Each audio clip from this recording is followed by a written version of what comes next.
Hey guys, welcome back to the channel. As you guys can see, we are in the shop today, and today we're going to tell you a story about a little GMC that could. And what we're talking about is a GMC Terrain that we just rented in Colorado. So I've previously been to Colorado before. I've done Colorado Springs, Pikes Peak, Garden of the Gods, kind of toured that area. But the one thing we didn't do was actually go to all the national parks. And as you guys have known in previous videos that we've done, I've pretty much been to, I think we've been to about 20 to 30 national parks. So this video is kind of a continuation of that, but we're going to focus on the car. And so the car that we had was a 2023 GMC Terrain red. You guys can see that right here. It has a turbo 1.5 liter engine in it. And I'll say this, that engine in a Malibu is not bad, but when you throw it in a heavier SUV, the Malibu we had probably was, I would say 3,500 pounds maybe. But that little all-wheel drive SUV is probably at least almost 5,000 pounds, because you guys can really notice it in that car that when you're, at speed trying to pass someone, you realize the car doesn't have any power, versus a Malibu, which is probably 500 to 1,000 pounds lighter, doesn't have that problem. The Malibus, always seem to have just the right amount of power, but when you have that same drivetrain put in a heavier chassis, you definitely could tell when you're at top end that it needs more power to get around people. So yeah, we had this car for just about 8 days, and we just drove almost 2,000 miles in it. So we started in Denver, headed south from there. We went to the Great Sand Dune National Park. We'll throw some pictures of the sand dunes here. And yeah, the Sand Dune National Park is really cool. Not a lot of people there because we went out of season. I think they tend to close down at the end of September. We just got back from this trip, so end of October, so not a lot of people there. And yeah, it was pretty cool seeing the sand dunes. From there we went to southwestern Colorado, probably like a 6-hour drive, and we ended up going to Mesa Verde National Park. We'll throw some pictures here of the canyons and the cliff dwelling peoples. Now unfortunately with Mesa Verde, if you go out of season, you cannot go do a tour of the main dwelling, so all I got was a good picture of it. So that is the one downside of going off season. But yeah, so we went there, that was cool. From there, we went over to Four Corners, and we ended up going to New Mexico, Utah, Colorado, and Arizona if you stand in one spot. So that we went there for a little bit. Then we headed up from there to Black Canyon of the Gunnison, which is just outside Montrose, Colorado. Now guys, Black Canyon is a place I've been wanting to go to for a very long time. I saw pictures of this park probably, I don't know, 10 years ago almost. Yeah, probably 9 or 10 years ago I saw a picture of this park, and I've always wanted to go. We just never really had the opportunity to, but we finally made it. Now guys, this park is very hard to fathom because you're standing flat. You're probably at, I don't know, say 5,000 or 6,000 feet, but the canyon is super deep. It's almost 2,500 feet deep. So basically you could stack 2 Empire State Buildings on top of one another from the canyon floor to the top, and the canyon would still be taller than that. So it's kind of crazy that you're standing at flat level, you look down, and you're looking over 2,000 feet down. Now, I've stood at the top of Sears Tower. They have those glass boxes that you can stand out. Stood over that, looked down, didn't have an issue. Been in airplanes, been in lighthouses, never had a case of vertigo in my life. Stood at the edge of this canyon, and yeah, guys, I actually had vertigo. It's really weird. So just kind of something that you wouldn't expect that you'd run into. But yeah, you walk up to that thing, you look down. I'll show some video here. You look down, and you almost can't see the bottom. And never experienced that in my life. So very cool, but very scary at the same time. So we toured the North Rim and the South Rim. The South Rim is the one that everyone goes to. It's probably a 45-minute drive from Montrose, to the very end of the canyon and then back out. So it's not very far from Montrose, like I was saying. But if you go to the North Rim, it's an 1.5-hour drive from where we're staying outside Montrose. So kind of a long drive. So if you're staying in Montrose, that's going to be just about a 3-hour drive round trip. So we drove out there. Well, that North Rim drive is not paved at all. It's paved up until the park, and then it's just pretty much rutted, desert road, if that's what you want to call it. Now, obviously, they do grade it. There is, hard-packed gravel on there, but, this little GMC drove without issue. And we were probably driving just probably 20 miles. It's probably 20 to 30 miles round trip once you go within the park on that side. And yeah, and the GMC handled it fine. So I will say this, I did kind of stop and take some pictures, try to make a GMC ad, just kind of a cool opportunity to do it. So we'll throw some of those pictures here. And yeah, you know, this little car handled this hard-packed road without issues. So on our way kind of back towards Denver, you know, we actually went to a couple more parks. The last national park that we were going to end up at was Rocky Mountain National Park, but we'll get to that in a second. On our way, we stopped in Glenwood Springs. That's where Doc Holliday's buried. Yes, the same Doc Holliday from Tombstone, you know, Val Kilmer's character. From there, we went up to International Pass. And guys, International Pass is at over 12,000 feet, and it was probably 15 to 20 degrees when we were up there. And it was starting to snow, but we got some pictures there. And International Pass was pretty cool. I will say this, they closed International Pass about 12 hours after we went through there because a big snowstorm was coming. So from there, we went up to Breckenridge. We spent the night in Breckenridge. Then finally, we headed out to Rocky Mountain National Park, which is in Estes Park, Colorado. So at Rocky Mountain National Park, we were there off season again. So there was no timed entry to any of the areas that you want to go explore. The one big popular area is Bear Lake. And unfortunately, you know, out of season, we were just 1 week out of season, like by a couple days. And guys, I understand why they do the timed implementation now. Basically, you have to get a ticket or reservation to go in at a specific time. If you don't, you basically sit on top of a mountain for up to a couple hours. Now, we tried to go up there first thing as soon as we got there. We got there around 11 o'clock because we left Breckenridge at like 7:30 in the morning. It's a couple hour drive. And yeah, so we sat there.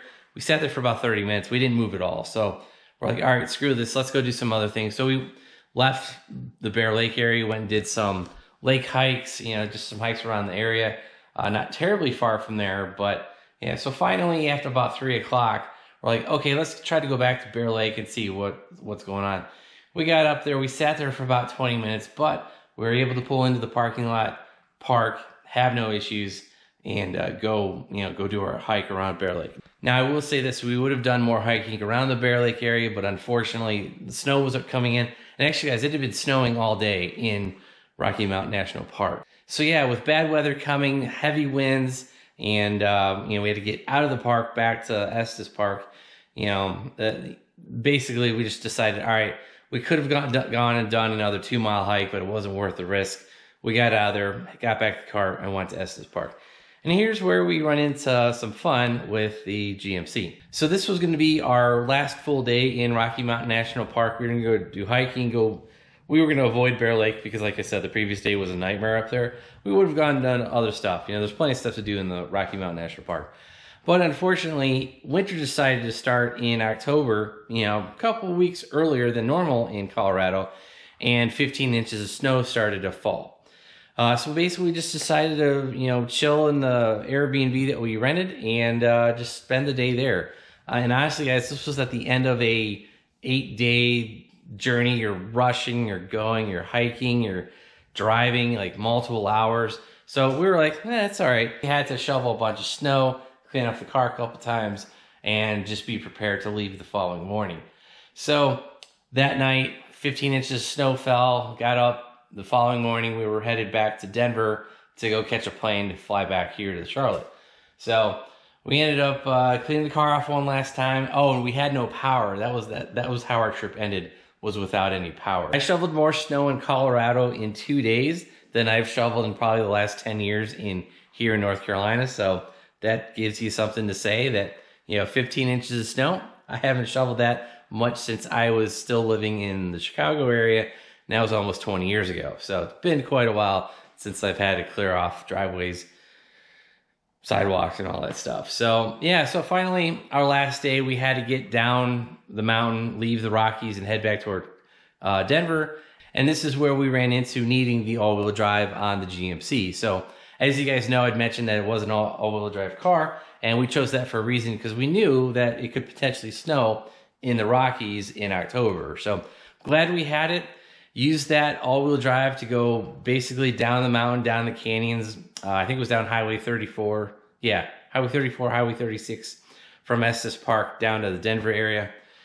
And yeah, we definitely needed it. I'll show you a picture here. This guy in a Porsche, I think it was a 911. I don't know what year it was. I didn't get a good view of the car.